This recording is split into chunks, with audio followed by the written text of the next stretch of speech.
Di depannya Steve Jobs dari perusahaannya sendiri membuat luka sangat mendalam bagi pria bernama lahir Abdul Latif Jandali tersebut. Steve Jobs berada di masa-masa ia tidak tahu harus berbuat apa. Bahkan ia sempat berpikiran telah mengecewakan generasi pebisnis sebelum dirinya, yang menjatuhkan tongkat estafet yang mereka berikan kepada Steve. Ia benar-benar pria yang gagal di mata publik, bahkan sempat terfikirkan untuk lari dari Silicon Valley. Namun dalam perenungannya tersebut ada yang disadari oleh Steve. Ya, Steve masih mencintai apa yang dia lakukan. Perubahan yang terjadi di Apple sama sekali tidak mengubah apapun. Steve pernah ditolak, tapi Steve masih mencintai apa yang dia kerjakan. Jadi dirinya putuskan untuk memulainya kembali. Waktu itu jelas ia tidak menyadarinya, tapi dipecat dari Apple adalah hal terbaik yang mungkin pernah terjadi dalam hidup Steve Jobs. Jika hal itu tidak terjadi, mungkin ia bukanlah sosok paling inovatif, terkenal dan menginspirasi dalam dunia teknologi. Dan tentunya tidak mungkin menjadi CEO keren yang kita kenal sampai abad ini. Dan harus kita akui, kisah Steve Jobs adalah yang paling menarik daripada CEO manapun. Dan dari sudut pandang apapun, kisah Steve selalu menginspirasi. Nah, di momen inilah adalah masa-masa paling kreatif dalam hidupnya Steve. Selama 5 tahun setelahnya, ia memulai sebuah perusahaan yang dikenal sebagai Next. Lalu perusahaan lainnya bernama Pixar, dan jatuh cinta dengan wanita luar biasa dan menjadi istrinya, Lauren Powell Jobs. Pixar sendiri kemudian meroket dan menciptakan produksi film animasi komputer pertama di dunia, Toy Story, dan kini merupakan studio film animasi paling berkelas dan sukses di dunia.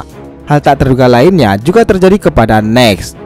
Setelah lebih dari 7 tahun saat Steve dipecat, Apple mengalami masa-masa sulit, di mana John Sculley yang menjabat sebagai CEO akhirnya dipecat. Sementara Michael Spandler juga dipecat setelahnya. Pusat kepemimpinan Apple diambil alih oleh Gil Amelio. Dengan kalimat lucunya, Apple itu seperti kapal berlubang di bagian bawahnya dan airnya bocor, dan tugas saya memastikan kapal tersebut ke arah yang benar. Jadi Apple menurutnya adalah sebuah kapal? Sontak ini membuat Steve Jobs tertawa lepas. Perpecahan dalam jajaran dewan dan saham Apple yang terus menurun, perkembangan tak terduga akhirnya menyebabkan Apple membeli Next. Dan akhirnya Steve Jobs kembali ke Apple dengan posisi sebagai dewan juga sebagai CEO. Dan tahu nggak apa yang dilakukan oleh Steve saat balik ke Apple? Ya, mindset, marketing, and think different. Ada sebuah momen di masa lalu yang kembali ditanamkan oleh Steve. Memang benar, Bill Gates mencuri dan meniru tampilan Macintosh yang ia kembangkan dalam produknya Windows.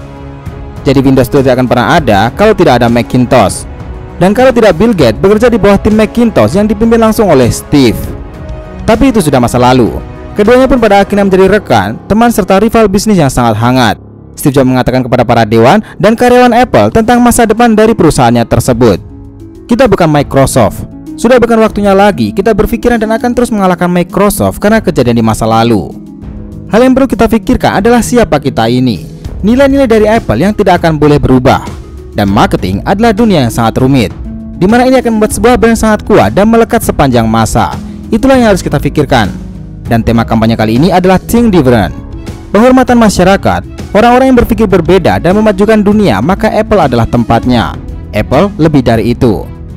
Kita selalu berusaha membuat dunia ini lebih baik lagi dan membuat semua orang di dunia ini mengalami kemudahan dengan bantuan yang namanya teknologi. Dan Apple akan selalu membuat produk terbaik dari yang terbaik. Itulah sebuah ungkapan dramatis dan mendalam setelah kembalinya Steve Jobs ke perusahaan Apple. Kembalinya Steve tersebut juga ditandai dengan dipangkasnya produksi Apple yang sangat banyak serta sangat kacau setelah peninggalan dari CEO dan pimpinan sebelumnya. Dengan sangat marah, Steve Jobs akhirnya menyederhanakan Apple hanya menjual 4 produk, konsumen dan profesional, serta portable dan desktop. Dan memang akhirnya sangat melekat dengan produk Apple sekarang ini yang sedikit namun sangat berkelas dan sangat premium. MacBook, iMac, iPad, serta iPhone.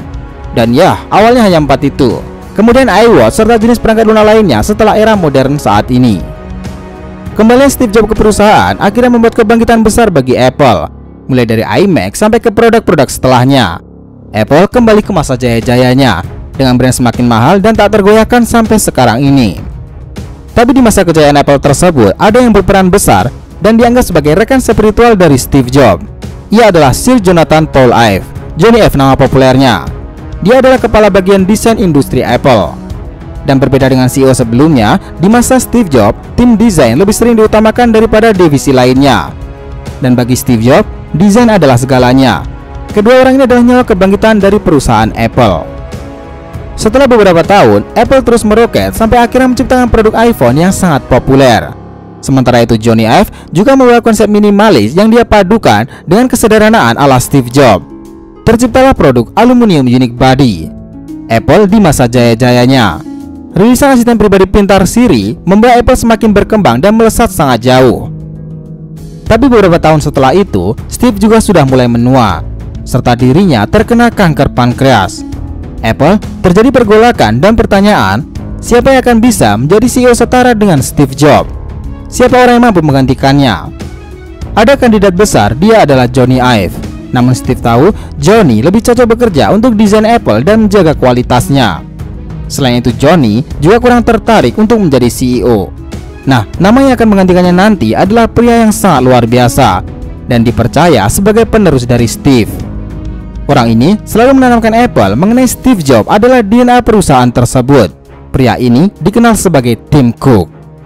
Nah, itulah kisah Apple tahap kedua, di mana kebangkitan Apple dan masa kejayaan perusahaan teknologi tersebut sebagai salah satu brand paling bernilai di dunia dan terus berinovasi. Oke, thanks telah mengikuti cerita ini. Next akan kita bikin endingnya di kisah Apple tahap ketiga di bawah pimpinan Timothy Donald Cook, Tim Cook.